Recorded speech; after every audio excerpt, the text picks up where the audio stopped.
அனைவருக்கும் வணக்கம். Viksit Bharat buildathon 2025. State Tamil Nadu. School name UMS Satyavadi. Primary theme Swadeshi. Idea category lifestyle for environment life. My name is M. Deepa. My team members A. Dharani, M. Srimati, S. Sanjana, J. Kirtana. மின்னார் பகுப்பு மூலம் தூர்வை சுத்தம் செய்தல். இந்த ப்ராஜெக்டுக்கு தேவையான பொருட்கள்: ஒரு பீக்கர், தண்ணி, உப்பு, மின்சுற்று, ஒரு இரும்பு உலோகம், 2 பேட்டரி. செய்முறை: மின்னார் பகுப்பு மூலம் துரு சுத்தம் செய்வது. அது எப்படின்னா, இரும்பு ஆக்சைடு துரு காந்தம் போன்ற நிலையான வடிவமாக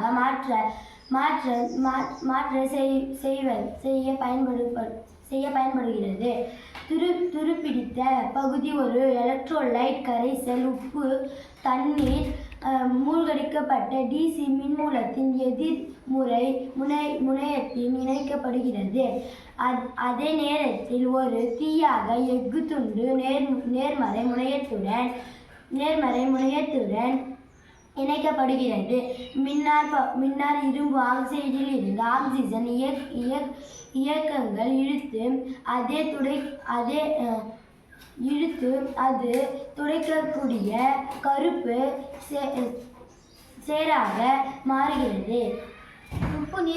உப்பு நீர் கரைசல் எலக்ட்ரோலைட்டாக செயல்படுகிறது. இரும்பு நேர் மின்சுமையாகவும் உலோகம் எதிர் மின்சுமையாகவும் செயல்படுகிறது.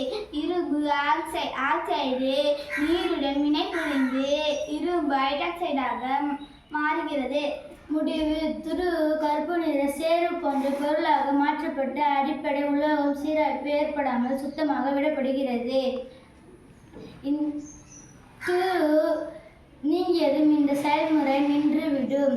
பொருளின் அளவு மற்றும் துருவின் தீவிரத்தை பொறுத்து 1 மணி நேரம் முதல் 2 நாட்கள் வரை ஆகலாம். பயன்கள் மற்றும் எதிர்கால நோக்கங்கள்: பசுமை தொழில்நுட்பம், மலிவான மற்றும் எளிமையான அமைப்புகள், மேம்பட்ட எலக்ட்ரோலைட்டுகள், கப்பல் மற்றும் கடற்சார் தொழில், பண்டைய பொருட்களை பாதுகாத்தல், பெரிய அளவிலான வாகன பாகங்கள் அல்லது எந்திரங்களை சுத்தம் செய்ய ரோபோட்டிக் அமைப்புகளை இணைப்பதன் மூலம் துல்லியமான மற்றும் சீரான முடிவுகளை பெற முடியும். இது எதிர்காலத்தில் இந்தியாவின் பொருளாதாரத்தை மேம்படுத்தும் முக்கிய தொழில்நுட்பமாக கருதலாம்.